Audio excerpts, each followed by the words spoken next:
What's going on, guys? This is Roller Coaster GP here, and today we are reviewing Knott's Berry Farm, a theme park located in Buena Park, California. This park had quite the unique beginning as it opened as a berry stand in 1923 and achieved growth through opening several restaurants and shops until about the 1950s, where it began its transformation into a theme park.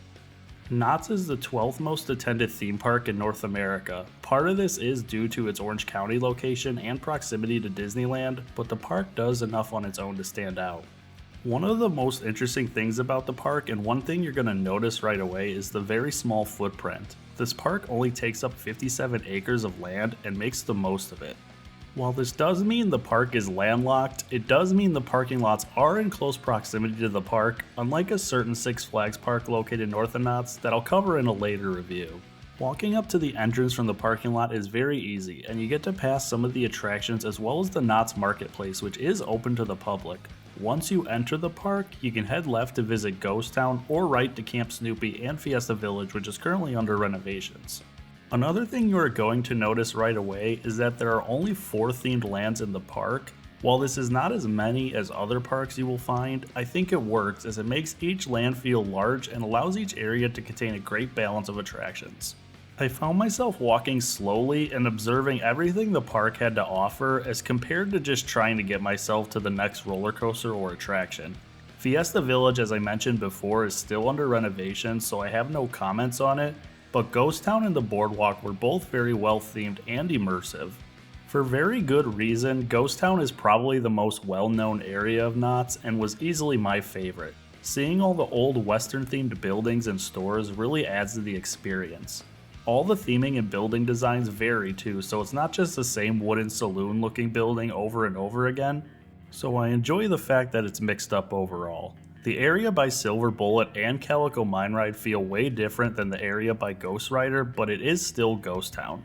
The park also does a good job with the music in each area, as you'll hear Western music as you're traversing throughout Ghost Town.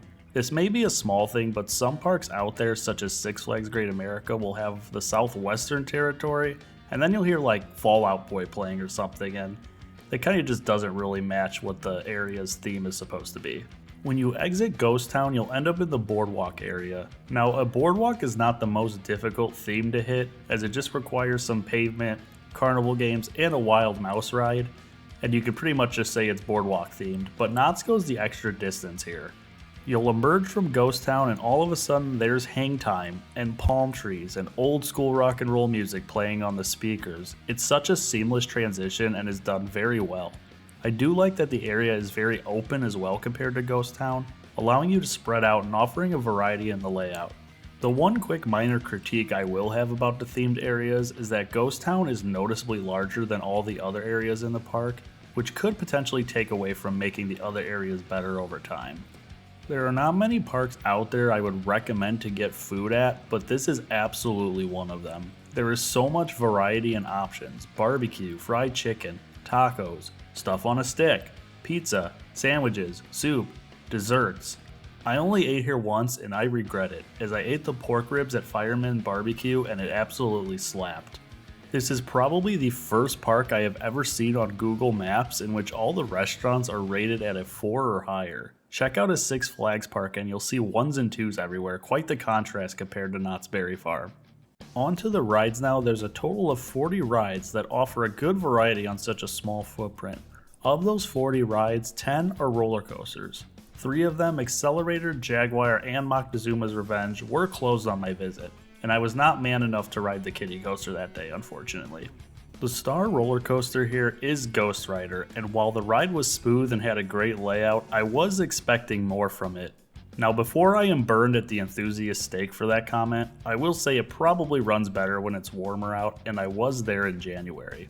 What stood out to me on my visit, however, was the supporting coasters. Hang time had some roughness, but it did not take away from the experience. I enjoyed the variety and elements, especially the airtime hill towards the end, which made the ride worth it alone. Silver Bullet, despite not being silver at all, is a better first drop away from being a top tier B&M invert in my opinion. The ride's pacing was great, and I really enjoyed the helix at the end over the water, which almost ripped the shoes off of my feet, it was so intense. This ride does not get talked about enough. Sierra Sidewinders is a great roller coaster for fans of spinning, which I unfortunately am not a fan of spinning, unlike Anakin Skywalker. I'll try spinning, that's a good trick. But it definitely is more of a thrill ride than a family coaster in my opinion. Pony Express is a neat little roller coaster, and while it's not very intense, I think it's a cool little ride and great for those looking for something short and sweet, or those that are beginners in the roller coaster game. And finally, the ugly stepsister of Knott's Berry Farm, Coast Rider. The good news is it did not try to kill me as much as some people say, but it was incredibly boring, and I would not shed a tear if it got a trip to the scrapyard in place of something better. The roller coaster lineup overall is not massive but very effective, and Knott's will continue to see new additions in the future. I think with its current lineup having everything open, I would not say it's an elite lineup, but very good. A rumored B&M hypercoaster could change that though. My visit to Knott's Berry Farm was on a Thursday in January, and the park had a very decent crowd, but it still wasn't very packed. Still, the park was running 2 trains on everything, which was great. Operations, I would say, were par for the course, not super quick or super slow, but the staff was very nice and didn't seem like they were just going through the motions out there. To wrap everything up, I really have no major complaints about Knott's Berry Farm.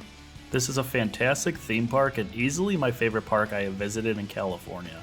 Everything from appearance to attractions to staff to food and beverage to layout to park operations is top notch. And because of that, the park offers something for everyone no matter what your preferred kind of theme park is. That's all I have for Knott's Berry Farm in this review. I'll see you guys in the next review where I battle LA traffic to get up to Valencia, California and look at Six Flags Magic Mountain. There'll definitely be some complaints there, I can tell you. See ya.